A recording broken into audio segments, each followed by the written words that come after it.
ہو جا، خوار ہو جا کہ یہ جنت کا دروازہ ہے۔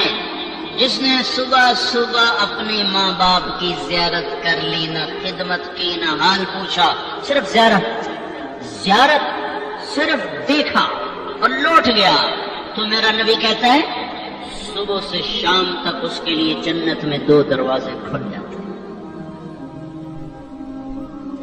ادریس کا ایک تو باقی ہے، میرے تو دونوں ہی بند ہو چکے ہیں۔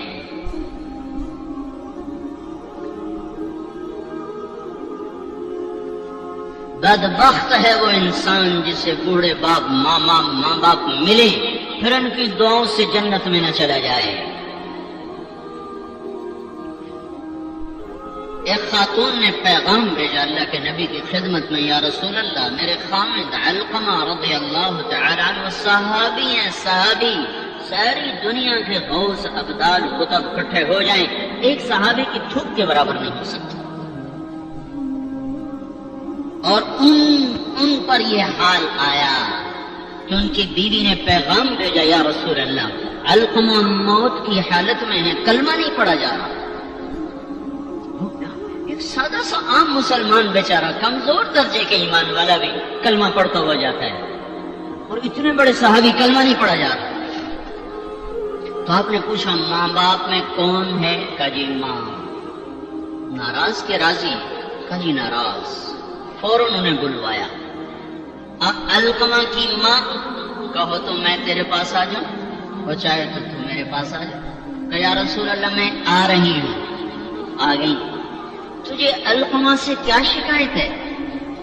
یا رسول اللہ مجھے اس سے کوئی شکایت نہیں، اس کے دین کی کوئی شکایت نہیں، تہجد گزار ہے، شب بیدار ہے، عبادت گزار ہے، اور جب مجھ سے بات کرتا ہے میرا جگر چیر کے رکھ دیتا ہے، زبان اس کی گندی ہے، زبان غلط استعمال کرتا ہے۔ میں ماں ہوں، میں نے دودھ پلایا ہے، جب وہ مجھ سے تیزی میں بات کرتا ہے میرا جگر کٹتا ہے۔ جب اولاد ماں باپ سے کہتے ہیں تو آئی تھی میرے واسطے کیتا کی ہے، اگر یہ دنیا نہ ہوتی نا امتحان کی جگہ تو وہیں پتھر پڑتے ان کا۔ عجیب بات بتاؤں، اللہ کے نبی سے پوچھا جا رہا ہے قیامت کب آئے گی؟ آپ نے کہا اللہ ہی جانے، کا نشانی بتا دے کہ قریب آ چکی ہے۔ تو آپ نے یہ نہیں کہا جب شرک زیادہ ہو جائے، کفر زیادہ ہو جائے، زنا زیادہ ہو جائے، شراب زیادہ ہو جائے، سود زیادہ ہو جائے۔ آپ نے کیا کہا؟ جب تم دیکھو کہ لوگ اپنی ماؤں سے نوکروں کی طرح سلوک کرنے لگ جائیں، جب فیصلہ آباد کے نوجوان اپنی ماؤں کو نوکر کی طرح جھاڑ دیں، تو سمجھو کہیں دائیں بائیں سے قیامت کا حملہ ہونے والا ہے۔ تو آپ نے کہا تم معاف کر دے؟ کہ یا رسول اللہ میں نہیں معاف۔ اس کو نہیں پتا کہ میرا بیٹا موت کی حالت میں آ چکا ہے، ناراض ہو کے دوسرے گھر ہے، معاف کر دے؟ کہ نہیں یا رسول اللہ میں نے نہیں معاف کرنا، اس نے مجھے بڑا دکھ دیا ہے۔ تو آپ نے کہا بلال لکڑیاں اکٹھی کرو اور علقمہ کو آگ لگا دو۔ ہائے ہائے، ماں بولی یا رسول اللہ کیا کہہ رہے ہیں، علقمہ کو آگ لگائیں گے؟ کیوں؟ بہت سکرات میں ہے، تو نے معاف نہ کیا تو سیدھا جہنم میں جائے گا، اور میں نے جلا دیا تو بچ جائے گا جہنم سے۔ نہیں یا رسول اللہ ایڈا بھی میرا جگرا کوئی نہیں کہ اتھو تھی میں معاف نہ کرا، میں معاف کیتا۔ ادھر اس نے کہا میں معاف کیتا، ادھر علقمہ کی زبان پہ کلمہ جاری ہو گیا۔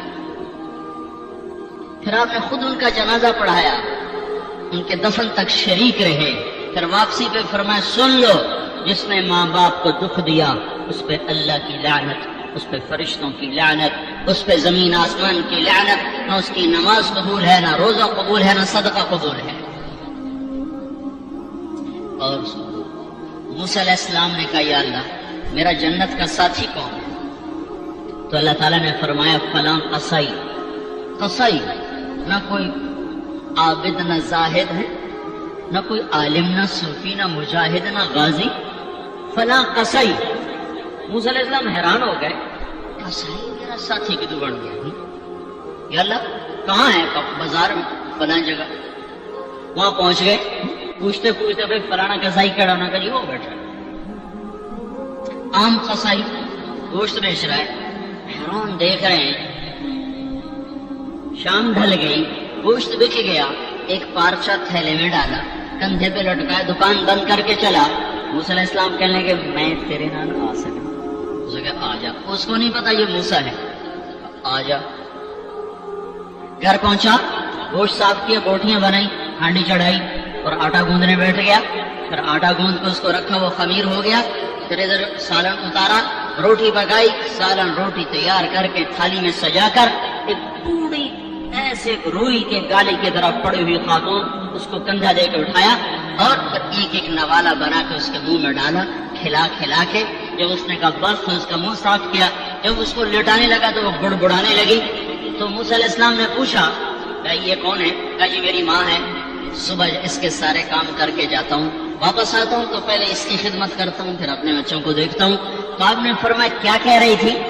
کہا جی کملی جو ہوئی, ماں جو ہوئی, جدا ایدی خدمت کرا شروع ہو جاندی اللہ تعالی جنت وچ موسیٰ دا ساتھی بناوے. میں کتھے تے موسیٰ کتھے, میں کتھے تے موسیٰ کتھے. یہ ماں ہے, ماں. جس کی مر جائے وہ فقیر ہو جاتا ہے, جس کا باپ بھی مر جائے تو بالکل ہی ویلا ہی ہو جاتا ہے. موسیٰ علیہ السلام کی والدہ کا انتقال ہوا تو طور پہ آیا کرتے تھے. اللہ تعالیٰ نے فرمایا موسیٰ سنبھل کے آیا کرو, دعا دینے والی چلی گئی, سنبھل کے آیا کرو. آپ جنت میں تشریف لے گئے تو آپ کو جنت میں قرآن کی تلاوت کی آواز آئی. تو آپ نے کہا یہ کون تلاوت کر رہا ہے؟ تو فرشتوں نے کہا جی نعمان بن حارثہ. نعمان بن حارثہ بڑے صحابہ, پہلے 6 صحابی مدینہ کے جنہوں نے آپ کے ہاتھ پر بیعت فرمائی تھی نبوت کے 11ویں سال, ان میں سے ایک ہے نعمان. تو وہ تو مدینے میں بیٹھا ہوا ہے, آواز جنت میں کیسے آ رہی ہے؟ یہاں لاؤڈ سپیکر سے آواز جا رہی, لاؤڈ سپیکر بند کرو آواز آگے نہیں جائے گی. نعمان کے پاس کون سا مائک اور سسٹم ہے جس سے مدینے کی تلاوت جنت میں سنائی دے رہی ہے؟ تو فرشتوں نے کہا جی ماں کا فرما بردار ہے, ماں کی خدمت کی وجہ سے جنت اس کی تلاوت سے گونجتی ہے. کیسے فرما بردار تھے؟ ماں کے کپڑے خود دھوتے تھے, بیوی سے نہیں دھلاتے تھے. کتنے گھروں میں یہ لڑائی ہے, پتر آپ کچھ نہیں کرتا, بیوی میں تو کر, تو میری ماں دی کر. اور پاگل تو بھی تو کچھ کر, تو اس کے پیٹ سے نکلا ہے, تو اس کے کپڑے دھو. ماں کے کپڑے خود دھوتے تھے, ماں کا بستر خود بچھاتے تھے, ماں کے لیے سالن پکاتے, روٹی پکاتے, سامنے بیٹھ کے نوالے بنا بنا کے کھلاتے, سر میں تیل لگاتے, کنگھی کرتے, جوئیں نکالتے. اتنے کام ماں کے کیا کرتے تھے. اور ماں نے کوئی کام کہا اور سمجھ میں نہیں آیا تو دوبارہ نہیں کہتے تھے اما موڑا کھین میں نے پتہ نہیں لگا. بیوی کو اشارہ کر کے باہر بلاتے, پھر کہتے اما نے کیا کہا تھا مجھے سمجھ میں نہیں آیا. ہے ہے بھائیو, مر تو سب نہیں جانا ہے, پر جب مائیں مر جاتی ہیں شیرازیں بکھر جاتے ہیں. ایک ماں 10 بچوں کو سنبھالتی ہے, 10 بچے ایک ماں نہیں سنبھالتے. ماں باپ کافر بھی ہوں گے تو اولاد کے لیے ہاتھ اٹھائیں گے تو اللہ آسمانوں پر اٹھائے گا. ماں باپ ایسی چیز ہے. اللہ تعالیٰ نے کہا تیرے ماں باپ کافر بھی ہوں تو ان کی گستاخی نہ کرنا, اطاعت بھی نہ کرنا, گستاخی بھی نہ کرنا. تو بھائیو موت تو سب کے لیے ہے, سارے ہی مر جائیں گے. اور ماں کا مرنا بڑا دکھ ہوتا ہے, لیکن مسلمان کو یہ تسلی ہے کہ ایک دن اللہ جمع کرتا ہے. جنات عدن يدخلونها ومن صلح من آبائهم وأزواجهم وذرياتهم والملائكة يدخلون عليهم من كل باب سلام عليكم بما صبرتم فنعم عقبى الدار. دنیا میں اطاعت سے زندگی گزار لو, اللہ آخرت میں جنت کا دروازہ کھولے گا. کہا جا چلا جا, ماں باپ کو بھی لے جا, بے بچوں کو بھی لے جا.